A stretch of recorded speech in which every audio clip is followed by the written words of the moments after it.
Now it is my pleasure to introduce you to Tamara Alejandra Faur Sanchez. Tamara is a 14-year-old girl who is curious and creative. She considers herself as a sensitive person with many goals and dreams. One of her goals is to study abroad at an elite university, preferably in the United States or in the UK. Academically, she is a confident person who has participated in different events such as TEDx and been a secretary in Merici due to her desire for challenges. Her talk is about beyond stigma, beyond fear. Please welcome Tamara.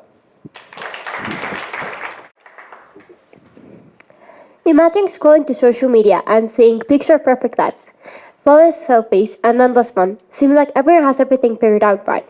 But here's a fun fact. 1 in 5 teenagers struggle with mental health issues. That's a lot of us facing challenges behind the screens. The teenager experience. There are many teenagers that describe being a teenager is like walking a tightrope, balancing school, friendships, parent expectations, and social media presence. It can be very overwhelming, and with all of those things getting together, it can be very hard for us, and it can be very impactful.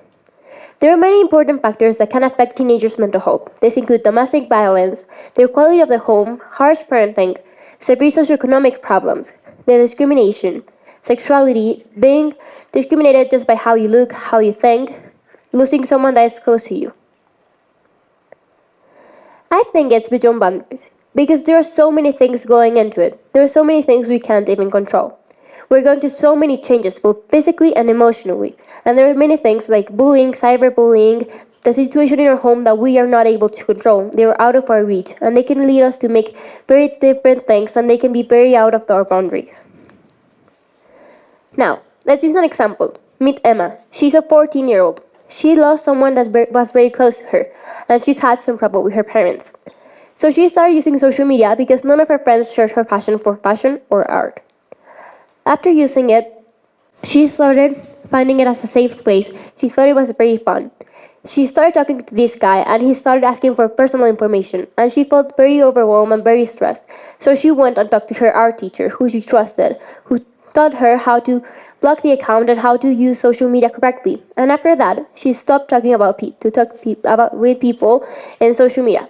But even then, she would use it at nights, and she would be very tired, and that would really stress her at school, and she would be tired, and she wouldn't be able to make her assignments. But after a while, with the help of her friends, she started finding different places in social media where she feels safe, where she saw different content that was very uplifting, and it was very good for her, and it made a good impact in her. Even though Emma's story ended very well, there are many teenagers who doesn't end that well. How can social media trap you? Social media works in a way where you like something or you follow someone and you start seeing more of that content.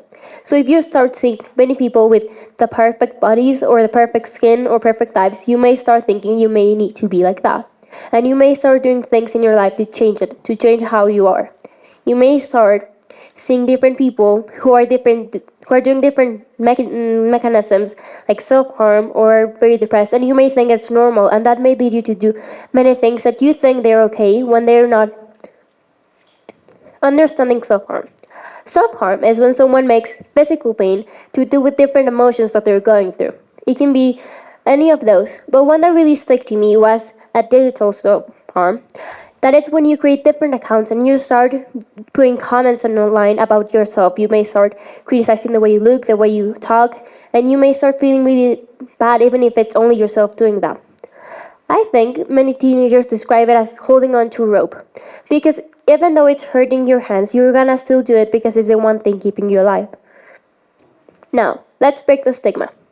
Many people describe social media like it's bad for teenagers.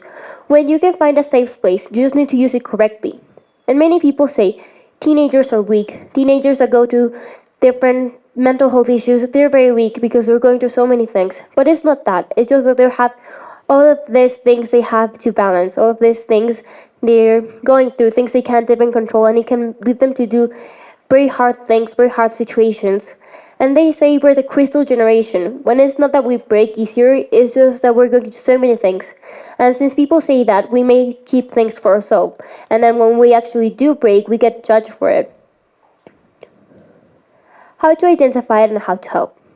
You can identify it if you see someone starts pushing people they care, maybe your family, maybe your friends. When you start stop doing things you like, they may start stopping to go to different classes, they may start staying in bed all day, and they stop doing things that they actually really like. Their grades may drop, they may start being very tired, they may talk about being hopeless, and it can be very things that you may not see at first, but if you really want to try, you can see them. And how to help it. If you see that someone's struggling to all of these things, you can talk to them, give them a safe space. They don't necessarily need you to tell them how to do, just let them talk to you, let them open about it. And if they do have a safe space where they don't feel judged, they may be more open about telling you. Now, it's very important that people reach out because many things that teenager can go through, they go through by themselves, and it can be very hard for someone that's so young and it's developing so many things and it's going through so many changes. Now, parents can prioritize their mental health by encouraging an open communication. If you give them this safe space where they can talk about it, they may come to you instead of you actually having to go to them. You have to be present because if you're not there, they may start feeling very alone. You can watch for the signs that I gave you. You can promote healthy habits like healthy sleeping because if they stay really late on social media or just doing different things, they may start being very tired. Yeah, and you need to teach them how to cope with it. If they do realize they're going through some of these things, they may start doing this coping mechanisms you teach them so they can really solve it and they can ask for help. And after they do talk to you and after you have it figured out, you can go and seek for professional help. So just keep moving forward. It's important that you reach out, that you have someone to lean in, that you're not afraid to lean in to ask for help, because then together we can really make this change so no one has to struggle by themselves. Thank you.